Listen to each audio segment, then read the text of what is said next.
Hey everyone, look who we have today.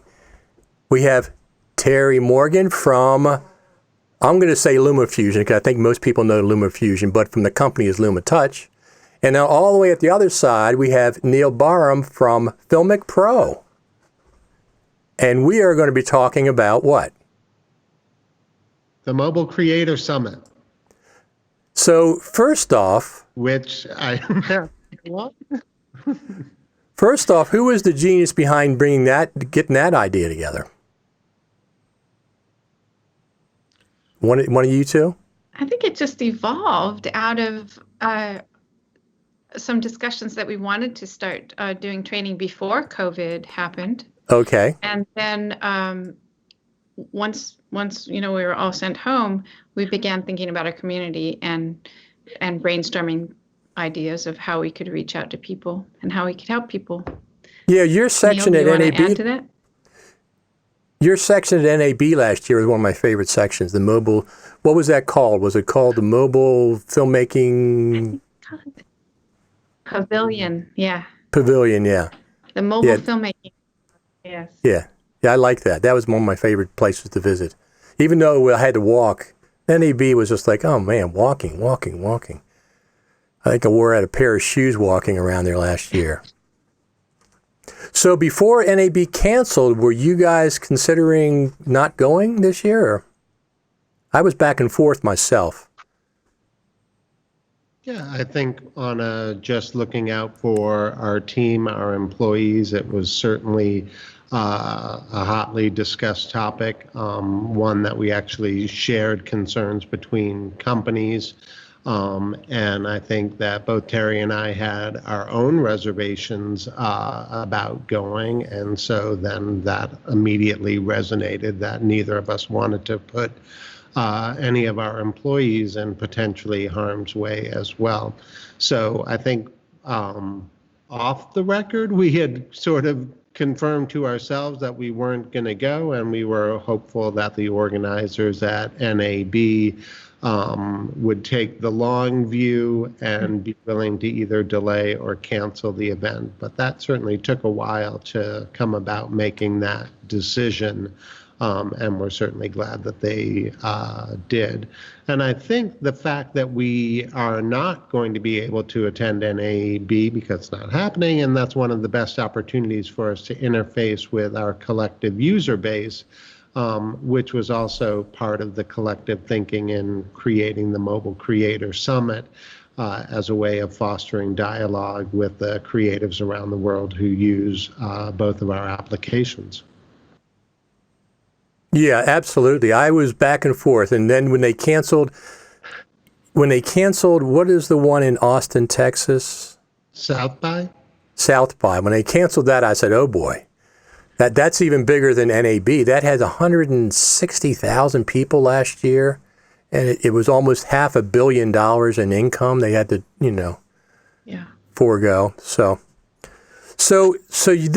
you have the Mobile Creator Summit, and I'm not exactly clear how that is going to work. Everybody is going to be in separate locations? Is that what's going to be happening? Mm-hmm. Yeah, I mean, much as we are now. So the format will be slightly different. It's going to be a series of one-on-one sessions.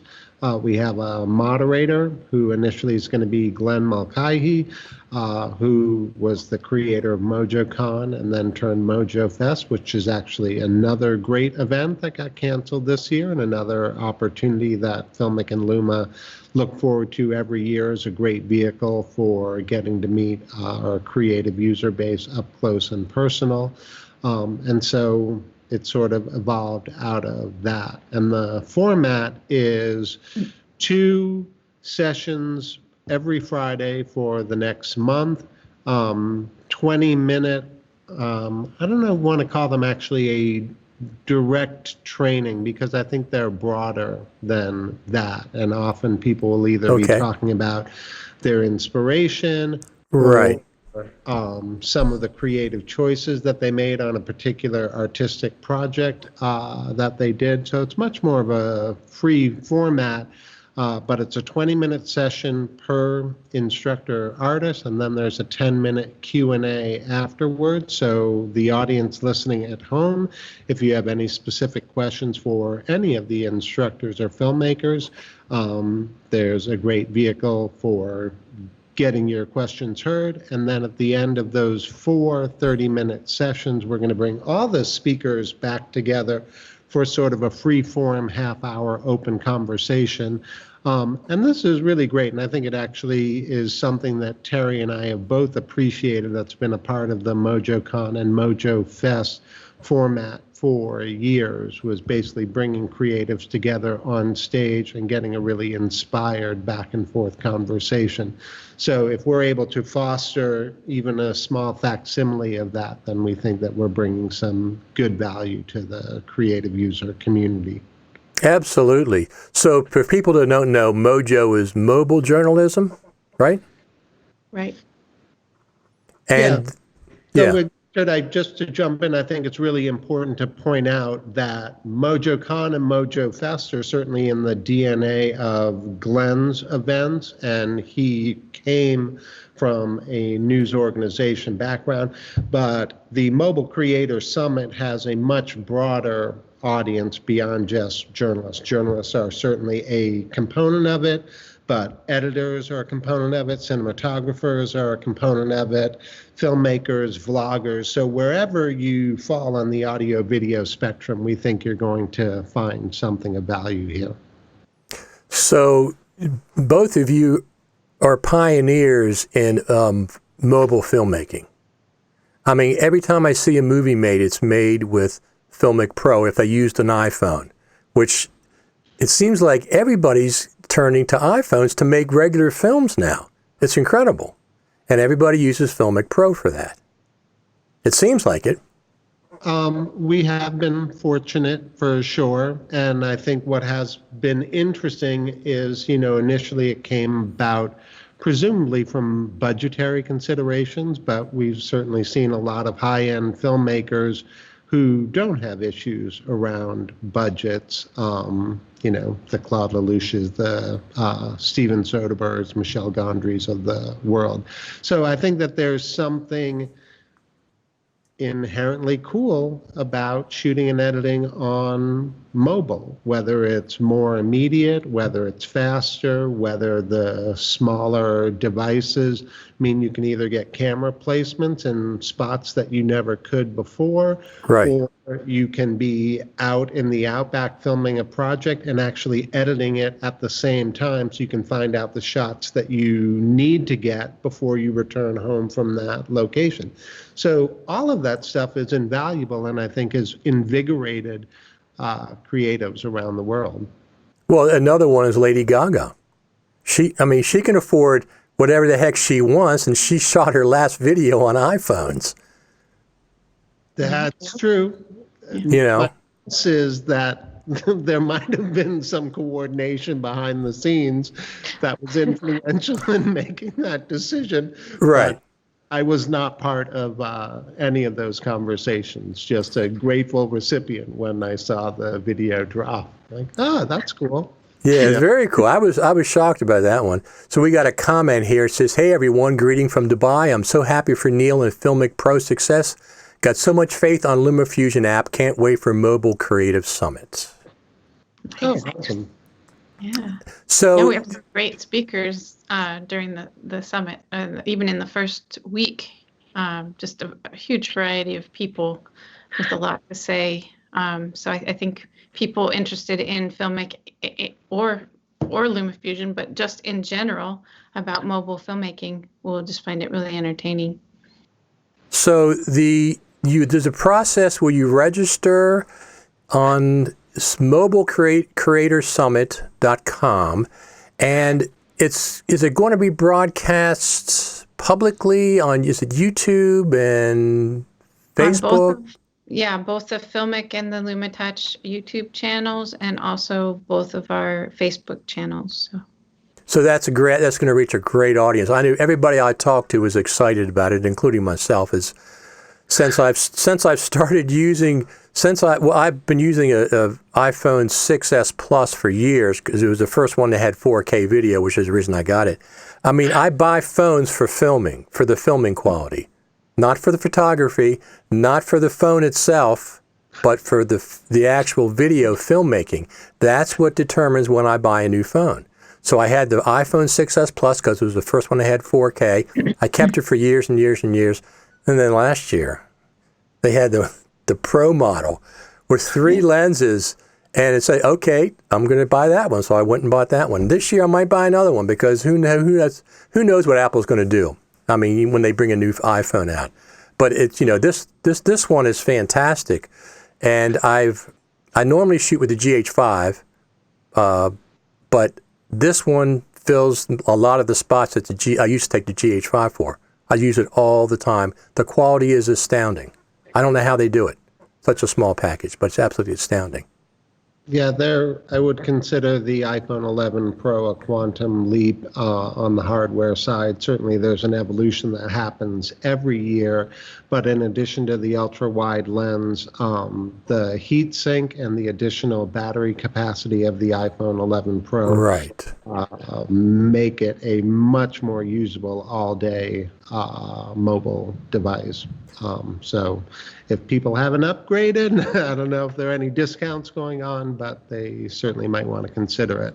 Every once in a while I see a discount, not by Apple, but by somebody else. But one of the things that Apple did last year, which is the reason I got the Mac Pro, one of the reasons I got it over here, is they gave 6% back if you use the Apple Cash, the card.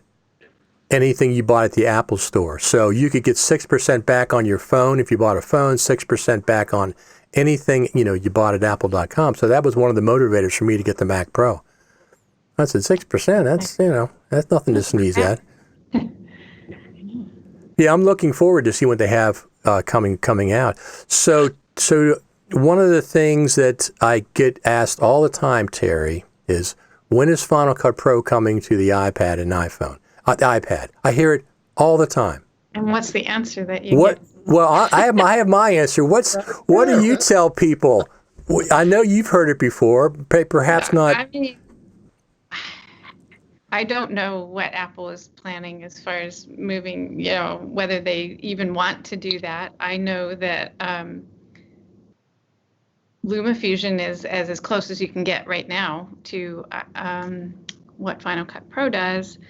And we've blended the style of Final Cut Pro editing, which with the magnetic tracks and the linking, with a traditional style of editing that has insert and overwrite and a track that you can actually turn off and on the viewing of or the audio for. So I think we've come up with a really great model that both Final Cut Pro 10 users can really enjoy and old school editors can also feel comfortable with. And you can choose to use it however you want. So I'm really, really proud of the model that we have for editing. And I think I love Final Cut Pro, but I adore using LumaFusion more. It's just more fun for me, and I have a little bit more control over how I edit. There's, of course, a lot of things that you are only going to be able to do in Final Cut Pro. And so now your projects from LumaFusion, you can sit in your backyard and edit that during quarantine and then just move it to Final Cut Pro as an XML file. And all the media comes along with that. So you can just continue editing on Final Cut to do those final things you want to do. So this is what I tell people when they say they want Final Cut on the iPad. I said, There's two things that would happen if Apple brought Final Cut for the iPad. They would dumb Final Cut down, or I don't know what else they would do. I tell people that LumaFusion is better than Final Cut Pro would be on the iPad. And there's a couple reasons for that. First off, you have like 5 or 6 features that Final Cut Pro itself doesn't have. You have a magnetic timeline, and you have the ability to lock tracks. You have the ability to color clips, and you can search by color. You have a mixing board. You have I love that overview that you can see the entire yeah. timeline under the viewer. It's a master overview, so you can see that at any time. I've been wanting that for years in Final Cut. So I don't want those features taken away if Final Cut came to the iPad. I want them to stay. Yeah, So, and some of those features have like funny stories that have happened, like the little navigator under the preview. A customer wrote us and said, when I put one finger on that and pick up a clip, I can jump to the other end of the timeline with the navigator while I'm holding the clip. And we're like, oh, you can. We didn't even actually intend that, but it works really nicely. So right. it's super fun to use. And, So we got a comment. It says, I used it on my iPad and finished the color stuff inside FCPX. Works fantastic. That was from Garrett. And also he says, I figured out a way to use an SSD drive connected with 4K video files to my iPad 2018. Works like a charm.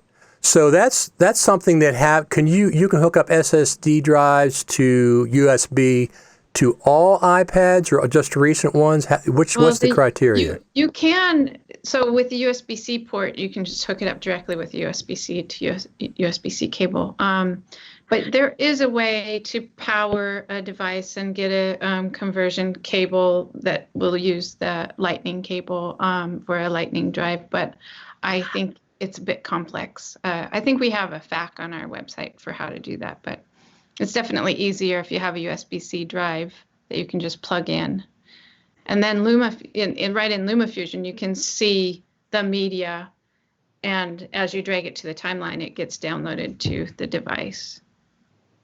Which is a very smart way to do that whole process. I have an older iPad, and I've been able to connect a USB SSD drive to it, and that's exactly what I do. I store stuff off the SSD drive, but when you're editing, you drag it to the timeline, then it's imported. Yeah, and you can play it and mark your in and out and decide what you want to add to your timeline before transferring it over. So it is pretty nice to use it that way. Well, that's one of the other things that you have that Final Cut does not have.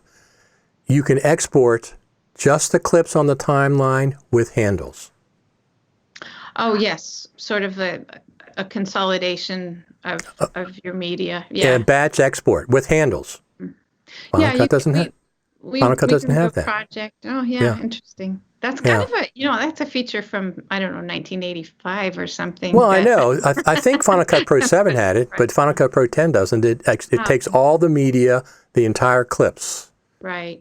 Unless we have a choice of either the full clip or just, the parts that you use plus handles. So that's very useful. So actually, just listening to this conversation a little bit from the outside, maybe the better question is when LumaFusion is coming to Mac OS.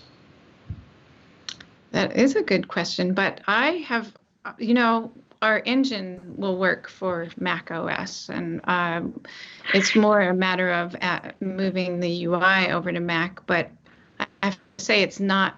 So it's a philosophical question. I feel like editing on mobile is the future. We need to improve what you can do on mobile so that there's no question that it's easier to pick up an iPad than it is to bring a laptop and some drives. But I almost feel like moving LumaFusion to a desktop would be going backwards, in my opinion. I want to make mobile editing the king, the way that everybody does it, rather than say, oh yeah, well, we'll just, we'll kind of be in the mobile world and we'll kind of be in the desktop world. It doesn't sit as well with me than to just embrace what we're doing and love it. And so it has been my decision to not do that, even though we could. Well, that's interesting. But here, for years, I have wanted a touchscreen MacBook Pro. I said, where's the touchscreen? Because Apple has that in their spaceship campus. Darn well they have those that they're working on. And instead of making a touchscreen MacBook Pro, they came around the back door and gave us an iPad Pro with a full keyboard and a scroll pad. Right. That's what the MacBook, touchscreen MacBook Pro is. That's exactly what it is, except now it's, Yeah, and and then with the files integration, I mean, it is a desktop. So that's what I'm saying. It's the future, and I'm sticking with it. and the trackpad makes a big difference. So you can use the trackpad with LumaFusion, right? And a mouse, yep. And a mouse. And you can do keyboard shortcuts with LumaFusion, right? Yes, and we're actually coming out with a beautiful keyboard overlay. It's a very thin film that fits over your keyboard that shows you what all the shortcuts are, all key-coded, color-coded. And that's going to make it even more fun to use it just like a desktop editing system. So. And we just got a comment. He said, I guess I just need to get a dedicated larger monitor for the iPad LumaFusion use. You can do that now, right? Can't you? Yeah, just plug it in with a HDMI cable, or you can use AirPlay, and then you'll see your preview on your main monitor, and then the LumaFusion UI is redistributed with the space on your iPad or on your iPhone. So you can really, if you had the HDMI connector, go to a hotel and edit right off your iPhone and be seeing your whole image full screen. So that's another thing that LumaFusion has that Final Cut does not have. Different screen arrangements. That's something else you can't do very effectively with Final Cut. This is what I'm saying. I don't want these things taken away if Final Cut came to the iPad. I don't know. I don't feel like it would be worth their. It's a successful business for us, but I feel like for Apple it would just be small potatoes to put the work, because it's a lot of work. It took us 3 years just to get the first version going. There's a lot of work to put into, a product for what Apple would probably see as not enough money. So let me see. We have a question here. Would also like a dedicated external jog shuttle device that works with LumaFusion. Does that exist yet? We did see one recently that said they were coming out with a dedicated one that would work, but when we followed up, that it wasn't available. So that's something I'd still have to look into. Right. So Neill, one of the things I want to absolutely congratulate you on is Double Take. I was so excited when that came out, because that's what they previewed at the iPhone event last year. They previewed the 4, it's with the iPhone 11, you have 4, it's amazing. You have 4 4K cameras. The APIs do not let you record in 4K.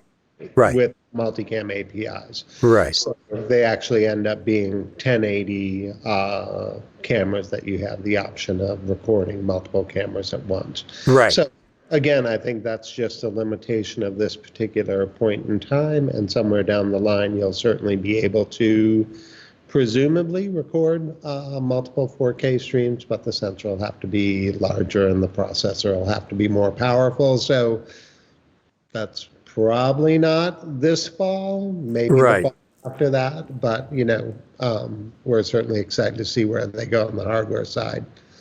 So I'm going to presume that both Filmic Pro and LumaFusion had announcements at NAB, right? Yes. So how are they going to be how are you going to make those announcements now? Are you going to make them at the Creator Summit? No, I don't think so. That's really all about our customers and their work. I think Luma Touch has a few features that people have been waiting for a long time. So if you don't mind, I'll just share them here for the first time. Oh, I don't want you to do that. No, go right ahead, please. So we are just entering beta testing for a multi-select on the timeline and a copy and paste on the timeline. So you'll be able to multiple select either by lassoing clips or by pressing a button and multi-selecting, or by calipers, taking that copying it, pasting it somewhere else on the same timeline, or pasting it into a different project. So this is, I feel like this is the piece that people have been waiting for, to really feel like you can edit something robust on LumaFusion.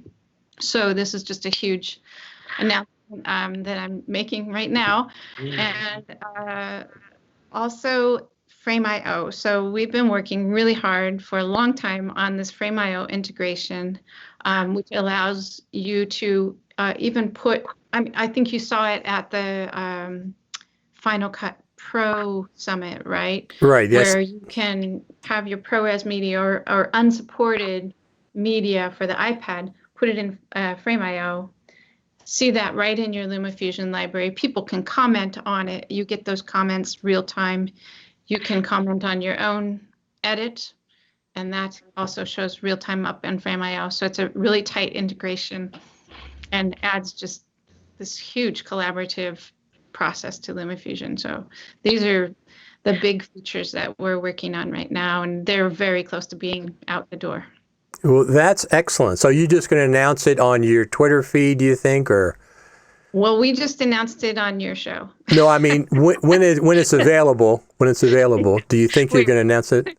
Yeah, it'll come as, you'll be able to get an update, right? In the, just like an app update. And so if you have your automatic updates on, it'll just appear. And if not, the Frame.io, the copy and paste and multi-select is a free feature. So it'll just show up in your app when you update. And Frame.io, I believe, is a in-app purchase, not a subscription, just a one-time purchase. Sure. And if you already have a Frame.io account, that'll just be automatic, I guess. I mean, but if not, you have to get one. Yeah, I mean, to integrate with Frame.io, you'd need a Frame.io account, yeah. So, Neill, when you had Double Take, that feature is coming to Filmic Pro at some point, right?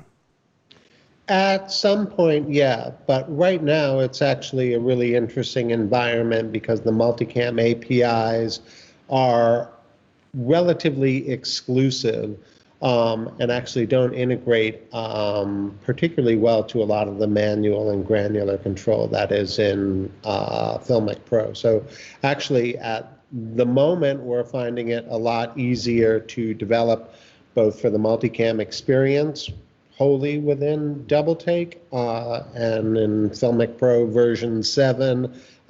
It certainly proceeds a lot smoother and nicer without the integration of the multicam APIs. So we are close to completion on that second piece, and we'll take another look at integrating the multicam APIs at that point. But I think hopefully the serendipitous event that will happen between now and then will be the virtual Dub conference. And we'll see what Apple is doing with the multicam APIs and if there's some significant changes there that are going to allow more of the manual controls that our creative community is familiar with on the Filmic Pro side, if we'll be able to graft those onto the multicam APIs. If we can do that really successfully, then certainly you will see the multicam capability in Filmic Pro. If they are still wholly exclusive environments, we'll probably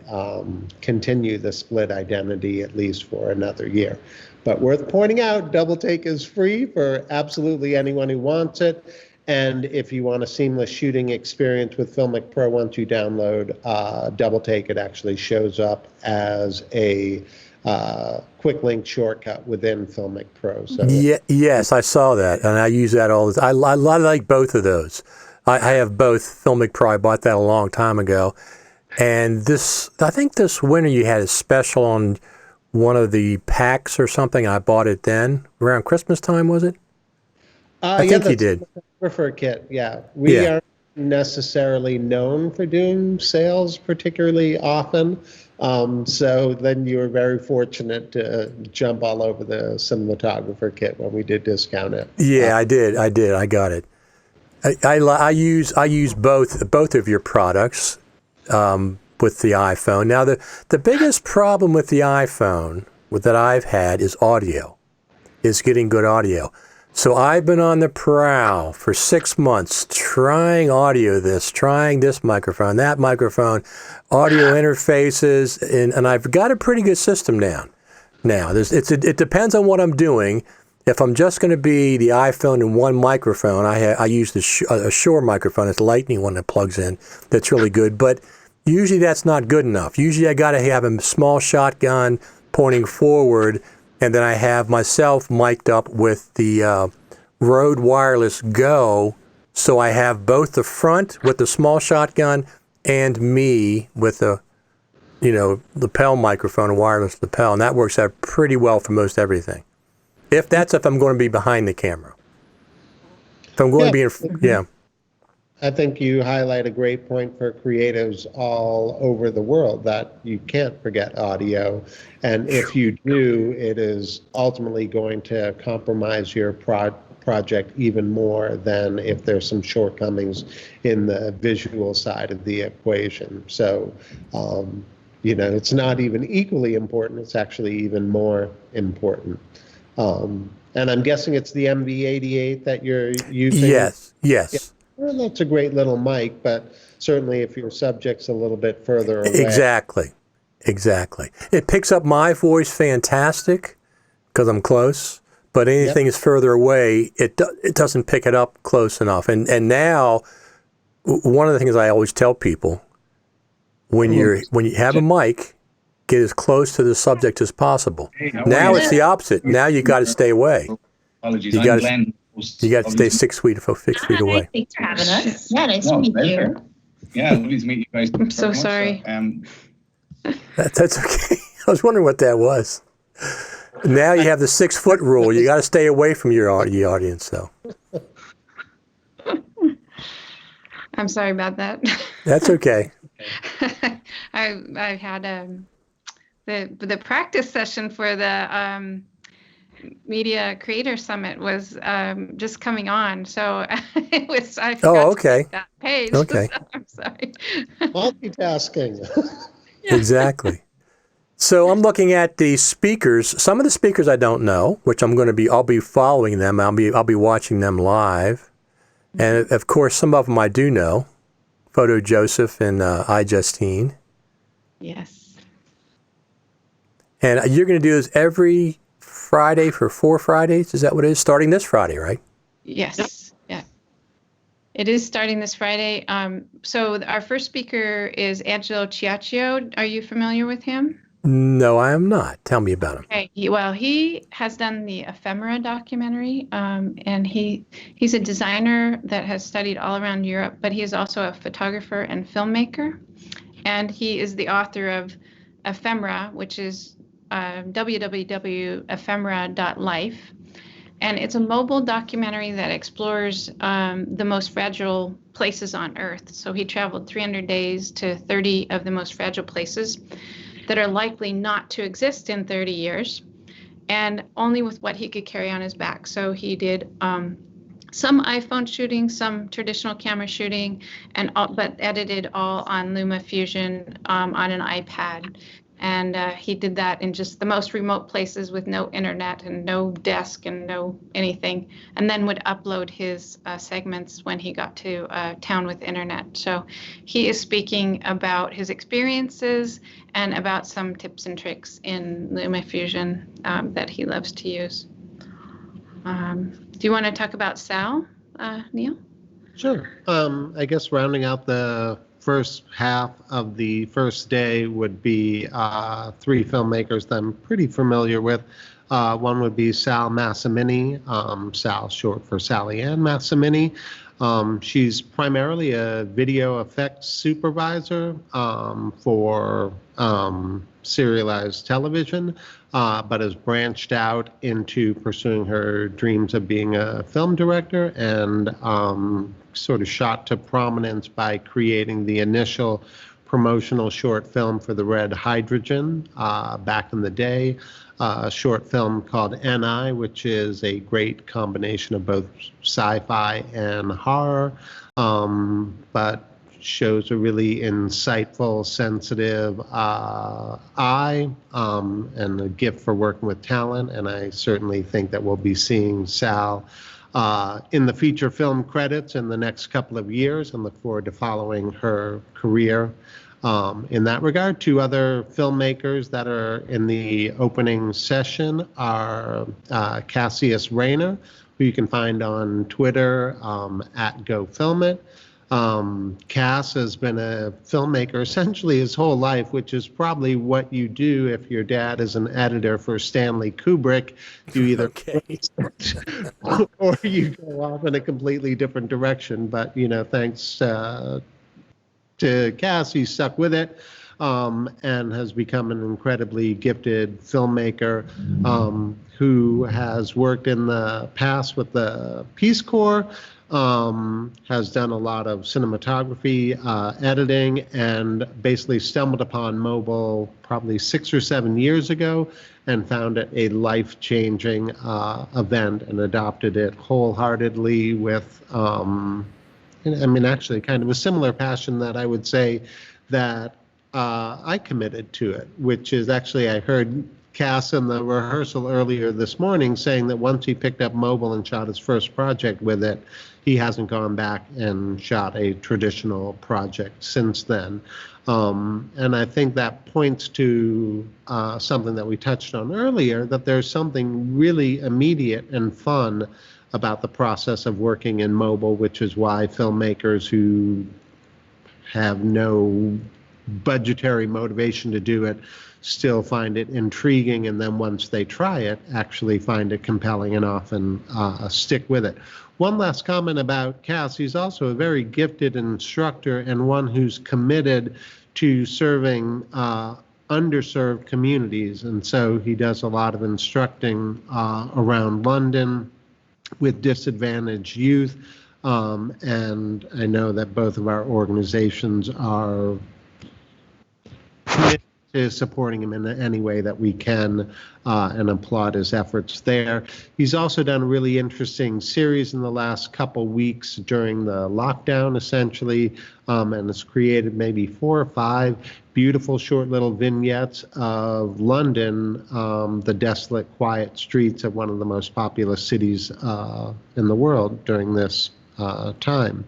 And then the last speaker for the first session is a color grading specialist out of Dubai named Richard Lackey, who I think can work DaVinci Resolve like few people, but similarly has become captivated by replicating what he's done traditionally. And I wonder how many more years before traditional cameras and edit gear is no longer a thing. And, you know, Filmic and Luma are considered traditional gear right alongside any of it.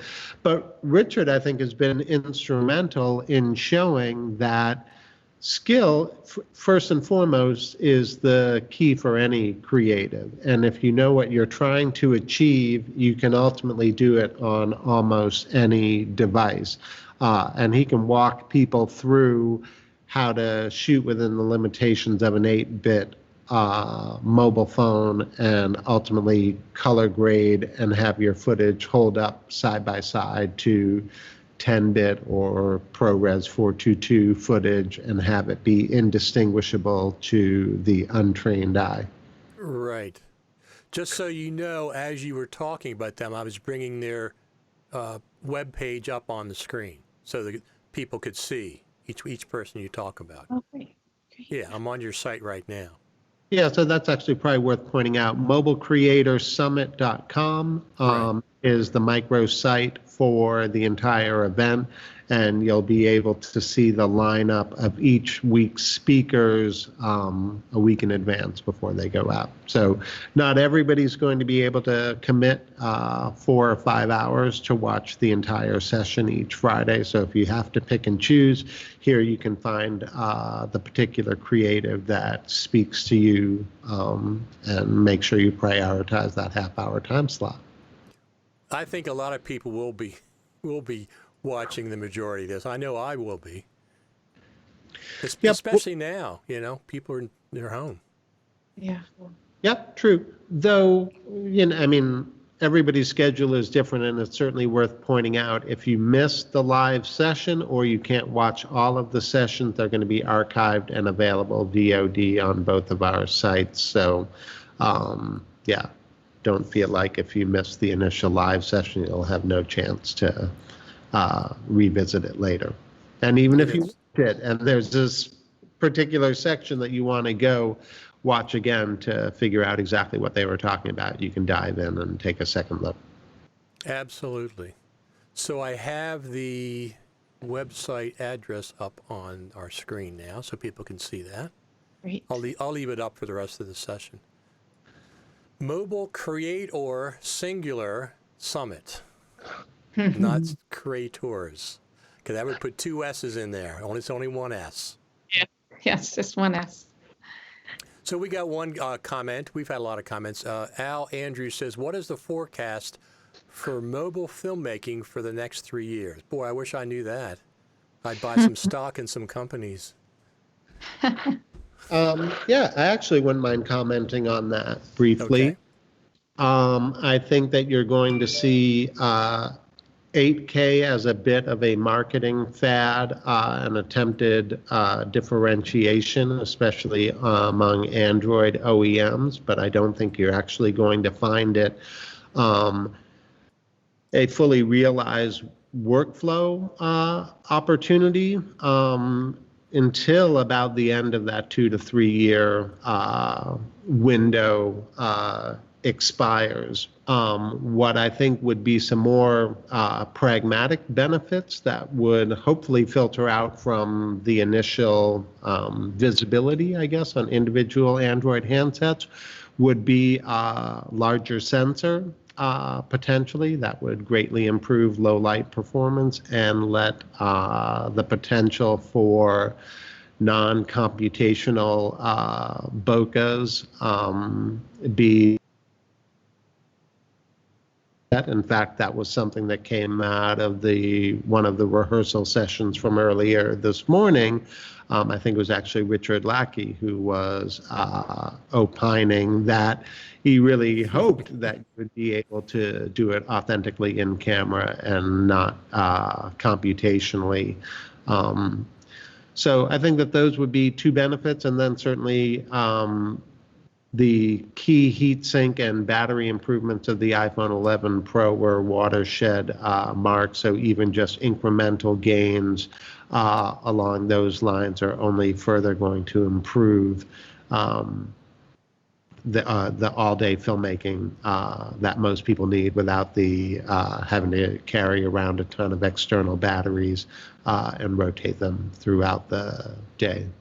So one of the trends that has happened at Apple, and I am so thankful for it, is they stopped making things smaller and thinner. Exactly what you're talking about. The iPhone used to be thinner, thinner, thinner every year, which meant restricted battery life. And last year, no. MacBook Pro, the same thing. The Mac Pro that I got sitting on my desk, it is a monster. It is a monster. I'm so glad that Apple stopped making things smaller and thinner for the Pro market. Pro market.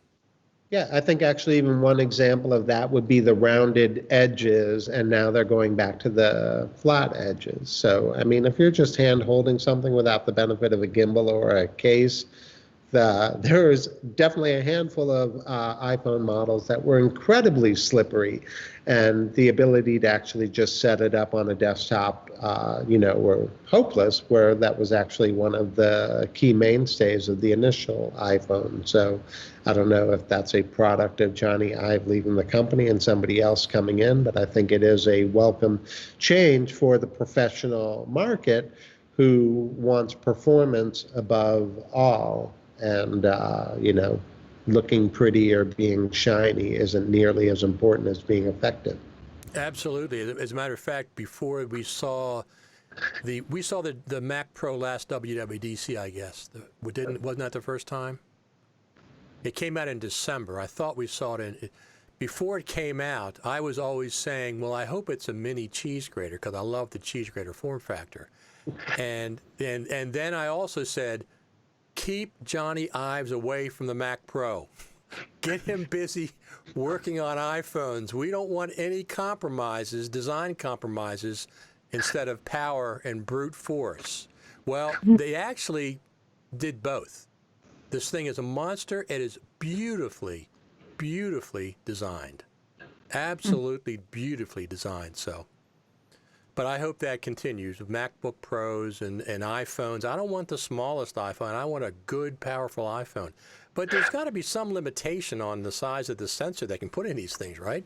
Or is the sensors just improving so much each year that they just put those in? Well, it's interesting now where I think iPhones were pushing the envelope in the early life cycles of mobile phones. And I think now what you're seeing is there's so much cutthroat competition on the Android side that most new features at least get debuted by like one OEM on Android, and then Apple evaluates which are the best ones and have staying power, and then ultimately integrate those for the long haul there. So, yeah. Yeah, that's what you said about Bokeh is absolutely true. I'm amazed. I would be amazed if they actually can achieve that on a phone at some point. I guess with an external lens and a big enough sensor, they might. Yeah, I mean, actually, thanks for bringing that up, because you helped me remember the second half of the point I wanted to make a moment ago. And that is that some of the flagship Android handsets now have a larger sensor than the current iPhones do. Specifically, I think the Huawei P40 Pro. So I hope that that is something that ultimately Apple takes a look at, and maybe in this new environment of it doesn't have to be the skinniest phone possible, or certainly if they're willing to make a distinction between the mainstream base iPhone model and now what they're calling the Pro series model. As you said earlier in this discussion, a Pro is perfectly willing to trade skinniness for battery life, performance, and ultimately, I think, a larger sensor and better low light capability, and potentially improved bokeh capability, especially on the video side. So that very well could be something we see in the next year or two, and I think it would be a welcome addition. Absolutely, absolutely. So one of the things, I like to get an external lens for my iPhone, but I have 3 lenses, and I'm not sure how that's going to work. You know, the moment lenses and stuff. I don't know, do they have ones that, they don't need to go on the ultra wide, right? Just the other 2 maybe? Yeah, I don't think that actually right now external lenses are built to work with the ultra wide on the iPhone. Right.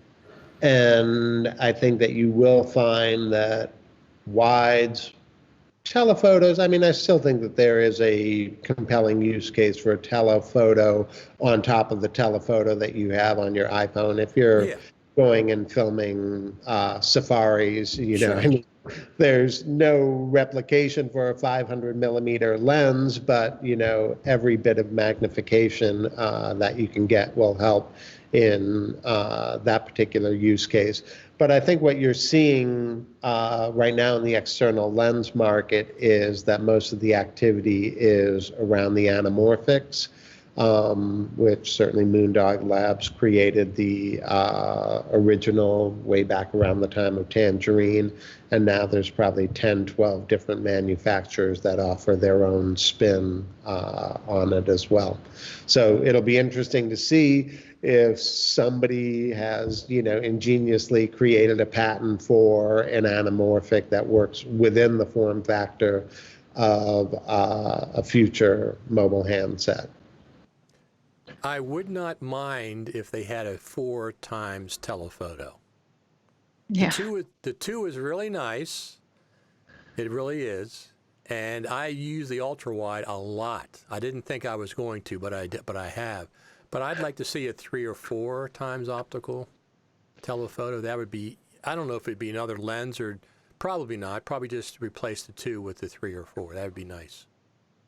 Yeah, actually, I think that's another area where an Android handset manufacturer is out with an exponentially longer telephoto lens, and I guess I've heard some varying reports about how good or not it is.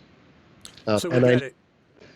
Oh, sorry, Richard. I was just saying, I know that Apple has a patent for a lens array that runs down the entire side of the camera body that hasn't made it into the marketplace. Oh, well, that's interesting. So we have a comment about that. Is there any degradation in image quality with the higher-end external lens attachments and anamorphics for iPhone? I wouldn't think so, being the optical.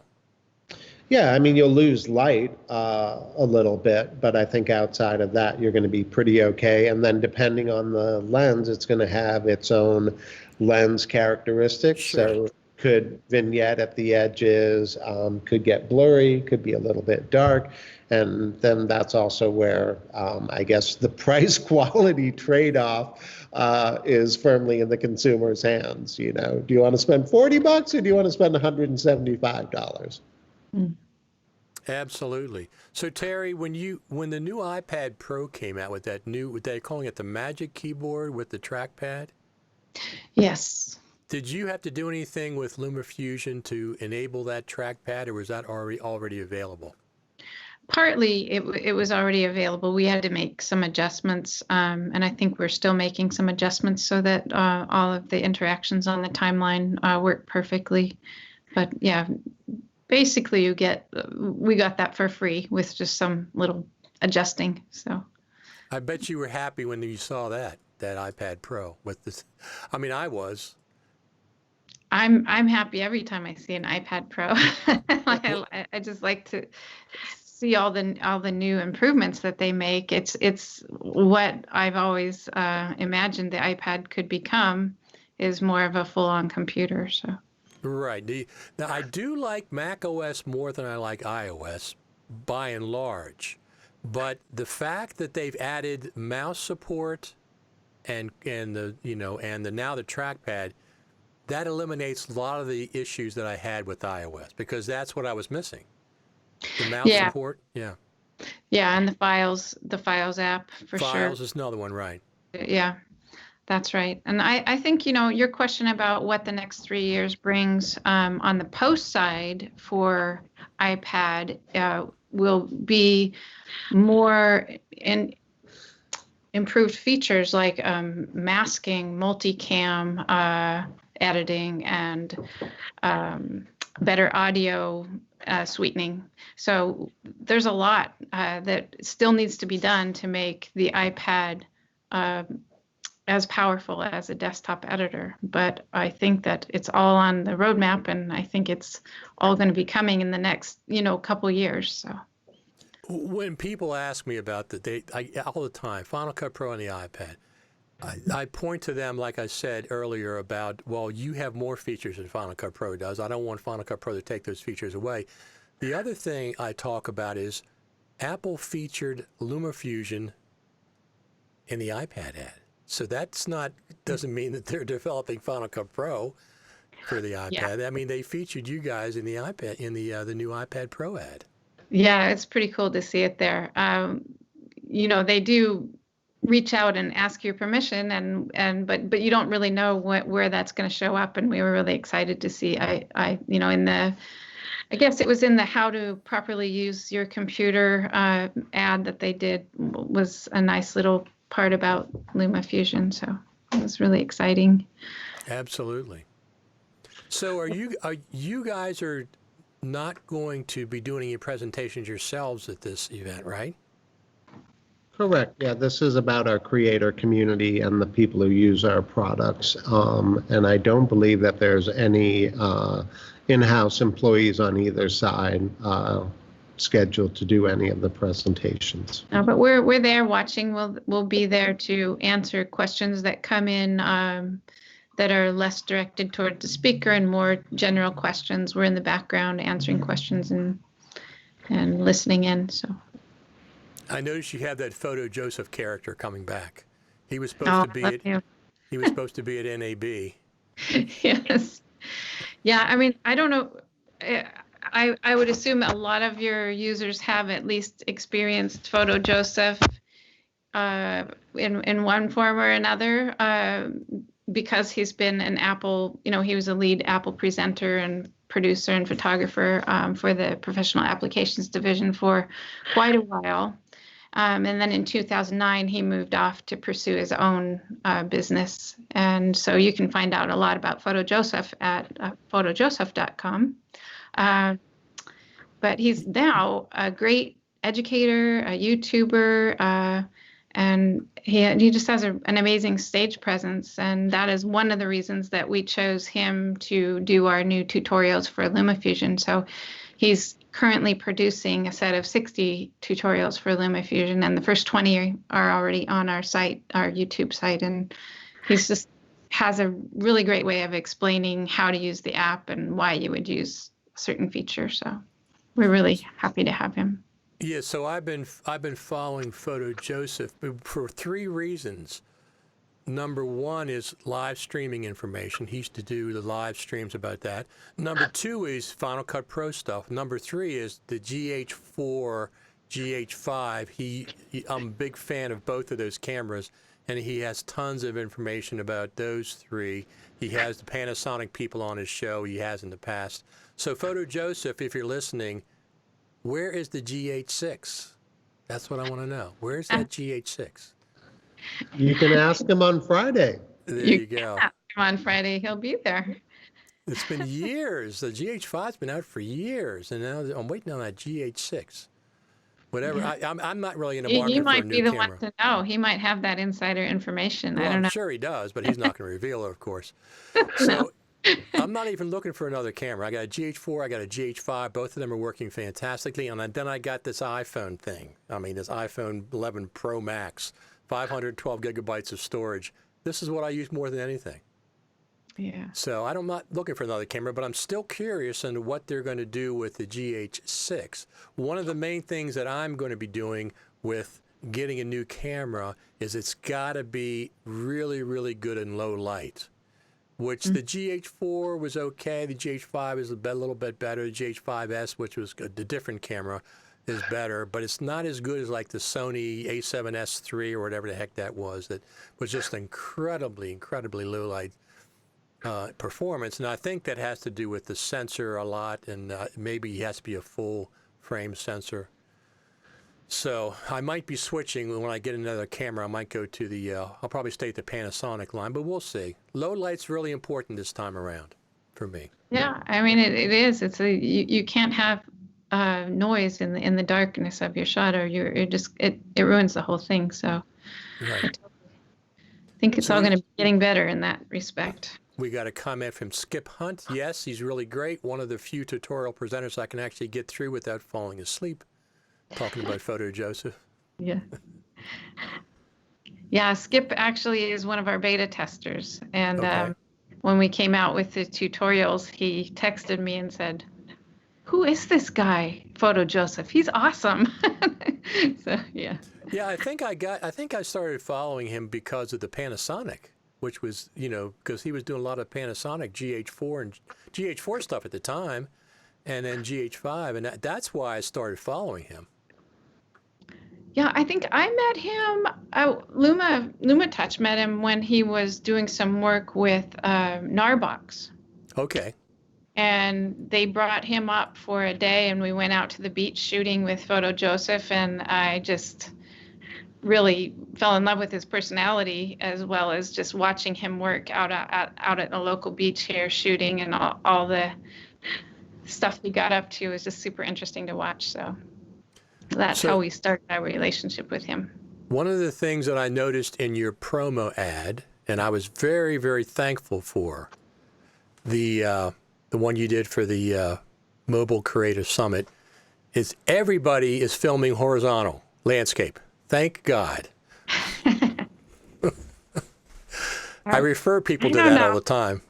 Richard, I don't know. You might just have to just give in with this because Well, people are just doing the vertical thing. I don't know why. well, I understand why. It's because of the iPhone, because of Yeah. the phones. I mean, they just do it. But almost always you can get a better shot with the horizontal. For sure. Not Instagram and stuff. I'm not talking about that. And I have shot vertically once in a while because the framing didn't make sense to be. One person I mentioned. I always make a joke to my friends. This would have been better, landscape. But one of the shots that didn't make sense was he was in a concert setting and he had people with shoulders on each side of him, and he shot vertically to get between them. So that makes sense. Oh, and then on LumaFusion, you can just put a second layer and blur out the background, blow it up, blur it out the background. I guess that's what they do on the news. So this works. When they use people's vertical videos shot from phones on the news, it's what? Yeah.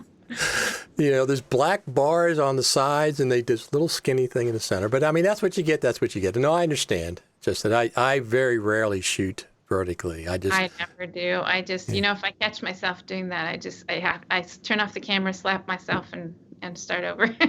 Right. Well, that's what I'm saying. I'm glad all your people there, everybody in your shot, I don't know if you know that or not, was shooting horizontally. And I point people to that. I said, these are some of the best in the world. Watch them all shoot horizontally or landscape. Yeah. But I don't care. It's just. I mean, it's the way our eyes work too. We don't see, unless we're looking through a slit in the doorway or something. But we see it as a horizontal. Exactly. But that doesn't really bother me. I just like making. Some of my friends, I keep ribbing them about it if I see them. And then one of my friends, these are local people. He had a shot of he shoots horizontally now. And he had a shot of the rain and the wind and everything. I said, look, the wind blew your shot over horizontally. Yeah.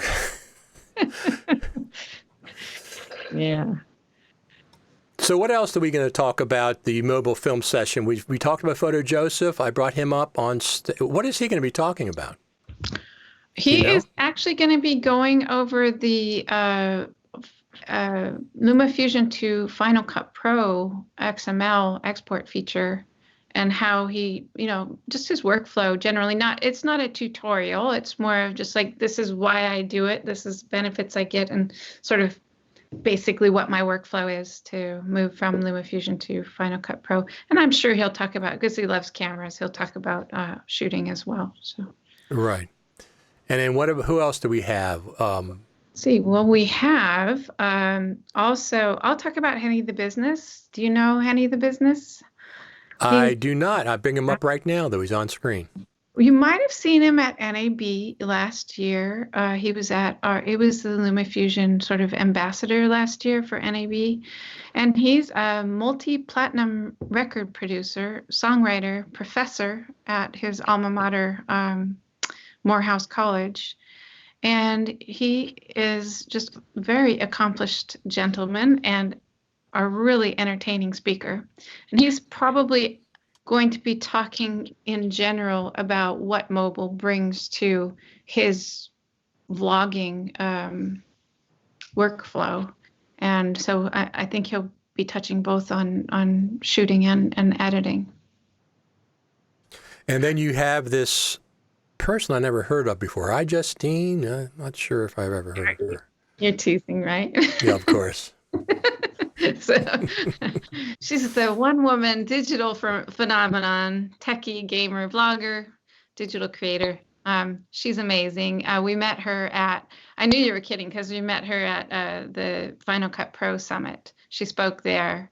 And oh my gosh, she is one powerful woman just in her gusto for going out and doing stuff and getting stuff done. That how she describes a day in her life was exhausting to me. I was just like, how do you do that every day? But she's out there every day shooting and editing everything from what she ate for breakfast to mostly the latest gear that's coming out. But really amazing and entertaining woman. and her sister is going to be there as well with her. So that's going to be super interesting. And then let's see, who else do we have? Neill, let's see. We have... Cielo would be the last speaker of the vlogging session on the first day. And Cielo de la Paz is an educator, photographer, filmmaker based out of the Bay Area who does a lot of training or classes both at tech organizations or at Stanford. Potentially a lot of your audience, Richard, may have seen some of her work on the Shot on iPhone billboard series. Yes. Around the world the last couple of years. She was one of the winners there as well. And she has her own podcast.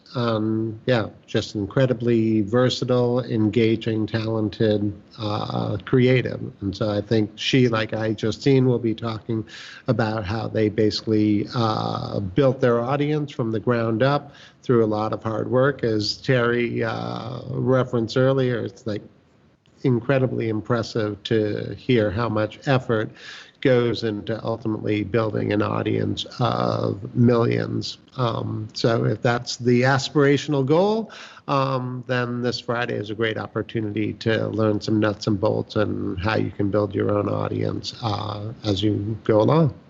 Fantastic. So that's all happening on Friday? All these? Yeah, those last 4 are the afternoon session, which is all about vloggers. So that's Photo Joseph, Henny, Cielo, and iJustine back to back. So that is fantastic. And then after this one's over is when you announce the next session's speakers? Right. Yes. And when, I don't know if we mentioned this, but when we started looking for speakers, Filmic and Luma Touch reached out to our customers and contacts. And of course, Glenn Mulcahy reached out to his contacts, and we have over 70 speakers by the next day said, yes, we want to do this. So everybody was very engaged and very interested in giving back to the community during this time of COVID. And I just found that very heartening that everybody wanted to do this. Absolutely. I started a new podcast when we had the shutdown and stuff in Maryland here. And before we had the restriction of staying at home, right before it, I started going around interviewing people. And I interviewed 2 people in particular that are related to COVID. Number one is a local distillery who switched over from making alcohol to hand sanitizer. I interviewed him. And then I also we have a Facebook group here local that started making masks for local hospitals. The seamstresses are all sewing, and there's they've 6,000, 7,000, 8,000 masks they made so far, and I interviewed one of the leaders of that group, plus some other people as well, but those are the 2 particular that are related, because I wanted people just to see what's going on that they perhaps couldn't see, related, when you're being shut down, you can't really talk to your neighbors and stuff as much. I also go into the grocery store. Usually when I go in once a week and I film in there just to see. Our stores are really well stocked for the most part, at least in the mornings, at least early in the mornings. I've ordered food since it all started. I haven't been to a grocery store, so that's no idea. Yes, that's exactly. Well, I've heard different stories. So we have another comment from Skip Hunt. Would be cool if you could use the analog film simulations in the Filmic First Light camera app, but select them for live video in Filmic and/or use the First Light's film sims as a filter pack in LumaFusion. Do you guys have any cross pollination with any of your filters and stuff? There may be a little discussion around that, and actually I think that there is a pre-existing example of that you can get the log conversion to Rec 709 filters in LumaFusion already. And maybe, as some of your listeners don't know, but Filmic and Luma are both based out of Seattle, and then one step beyond that, for the past year or so, we've been sharing an office and loving that experience. So I think that you will begin to see the fruits of that cohabitation. So Yeah, it's kind of funny because I haven't been into the office since, I don't know, sometime in March, early March, and I can see my desk back behind him. And it's the first time I've been to the office is watching Neill sit in there all alone because the office is closed. But yeah, Right, exactly. there we Oh, there are. you go. There you go.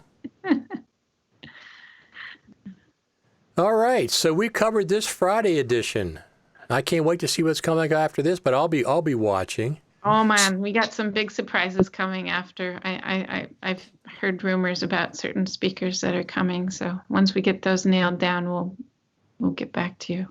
So what is you're combined? You have some kind of a master of ceremonies, right? That's taking care of like DJing between all the sessions. How are you connecting that person with all the individual remote sessions? What software are you using? So we're using something called StreamYard. Okay. I guess Elliot Fitzroy is, I don't know, one of our inside tech guru people. And he did a canvassing of some of the best available live streaming options, and that was the one that best satisfied our requirements of being able to have a moderator, being able to have a panel of speakers. I think we mentioned at the outset of this call that not only will there be the individual half-hour sessions, but then at the conclusion of each 2-hour block, we're going to bring all the speakers together for a spirited half-hour conversation. And then the other thing that StreamYard enables is for the artists to showcase their work while they're talking about it. Very nice. Yeah, that's very nice. Absolutely good feature. Yeah. Is there anything we haven't covered that you want to say before we let you guys get back to dinner or whatever you're doing? I'm on the East Coast. It's dinner time for me. 5:26 tomorrow morning. Listen, I got a session with some Australian Final Cut Pro editors, and of course our time difference is 14 hours.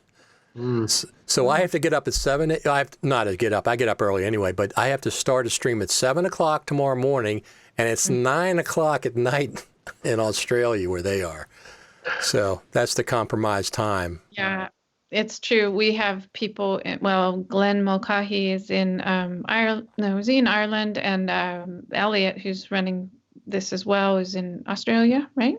Nope, New Zealand. New Zealand, but New yeah, Zealand, okay. Huge time difference. So there's like 1 hour a day that we can meet. Where Exactly.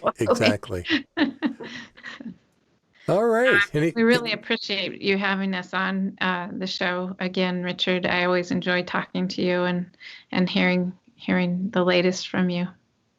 Well, let me say one thing from both of you. You are both pioneers in mobile filmmaking, both of you. The Filmic Pro app and, of course, LumaFusion, which I talk about both of those all the time. And thank you from the community for developing these fantastic, affordable, high-quality tools. You know, I was not going to get, I don't need an iPad or an iPad Pro. The only reason I would get one is because of LumaFusion. That's my motivation to get one, and I probably will this year, so I can get a better. I have it now on my older iPad Air, but I just said, you know, with that trackpad and the keyboard, it's going to be nice, Richard. Yeah. Well, I mean, I couldn't be more honored to be in the position that I'm in. I feel like life has brought me here from a variety of experiences, and that I am just one of the luckiest persons on earth to be able to be in this mobile community and contribute something however I can. And it's just been an amazing journey, and I couldn't be happier to be here. Well, before you go ahead one more time and tell us the new features in LumaFusion that we have an exclusive announcement here in case somebody wasn't there earlier. Oh, okay. Well, first of all, I mean, this is something people have asked for since day one, and it sounded like an easy feature. It sounds like an easy feature, but it's pretty complex. Is multi-select on the timeline, either by lassoing clips or just multiple selecting, or using calipers like an in and an out, and then being able to move those clips to another place or copy and paste those clips inside that timeline or to another timeline. So that's one feature. It's a lot of little parts. And then the other is the integration with Frame.io, which is really amazing if you're collaborating with the team, and if you have media, especially if you have media that's not compatible with your iPad, which would include ProRes. You can put your media in Frame.io. Your collaborators can comment on it. You can see that media or proxies of it right in LumaFusion, high-res proxies, be able to edit everything there, export to Final Cut Pro, relink up to the original footage, and all with this beautiful integration with Frame.io. So it just adds this collaboration element to LumaFusion that wasn't there before. I love it. So Frame.io, a couple of my friends are now working there. Michael Cioni and Patrick Southern. Nice. Yes. They have been really great partners to work with. They're communicative and just reaching out all the time. Well, how can we work this together? So they've been great. Can't say enough good things about them. Yep. Anything else we want to, or we cover everything? Oh gosh. There's no rush. I mean, we don't have any time limit. We're not on network television or something. Yeah. So if you have anything, anything else, I don't remember anything else that we went through all the speakers. We have the website address up on the screen right now. So people, mobilecreatorsummit.com. Starts Friday. Yep. Friday at 10 a.m. Pacific time. 10 a.m. Pacific. It's also going to be, well, I guess it's going to be on both of the Filmic Pro and, is it LumaTouch or LumaTouch? LumaTouch. LumaTouch YouTube channels and Facebook, both. Right. Yeah, and you can sign up at the mobilecreatorsummit.com and then choose how you want to be reminded of which stream do you want to watch it on, either Facebook or YouTube, or which company you want to join through. And once you're there, you can type in questions and the moderator will show you questions and have that person answer them. So it's a nicely interactive experience. I presume you're testing things tomorrow, perhaps? Well, that was that mistake I made earlier. So there was a test going on today. Oh, today. And okay. I had left my browser open in the background here. So the test started up without me remembering that it was going to start. And it's like, oh my gosh. So so that's what that sound was earlier, is the test going on. So they are probably just finishing just starting, I don't know, with the test right now. So whatever happens on Friday, 10 o'clock and 2 o'clock, the two sessions start, and they're 2 hours each. So we got a comment from Facebook. Robert Soji says, just signed up, thanks. And Go Film It from Periscope echoed what I said earlier. It says, the pioneers in the revolution of mobile filmmaking. Both of you are. Oh, that's very kind. It is appreciated by the community. Well, we appreciate the community. I mean, we would be nowhere without all these amazing people that wake up every day and decide to go shoot something and decide to make a story out of it and edit it. So this is like, I'm, especially during this time when there's so many new stories to tell, it's just amazing to me that people have that passion and that energy to do that. And I'm really, really happy to be a part of this. Yep. I would just like to add on to that I think it's been a beautiful symbiotic relationship, and as grateful as maybe some of the people are out there, Terri and I are as grateful. As she mentioned before, a lot of the best ideas for how to improve both of our products come from the people who are listening to your show right now, and everybody all over the world in our creative community. And we don't have any plans to stop listening anytime soon. So further great ideas, suggestions, recommendations on how to make either of our products better, we welcome those, and we look forward to bringing the advancements in both filming and editing every month, every year, as best we can. And we got one last comment here. Cedric Beasley, I signed up and used both Filmic Pro and LumaFusion. There you go. I do too. Thank you. That's very nice. Terri, you remember Mike Yanovich from the Creative Summit? Yeah. Remember we got him to buy LumaFusion? It took a little bit of persuasion to get him but he got it. He was resistant, but once he saw the light, he was like, "Oh wait, this actually can do something I need." Exactly.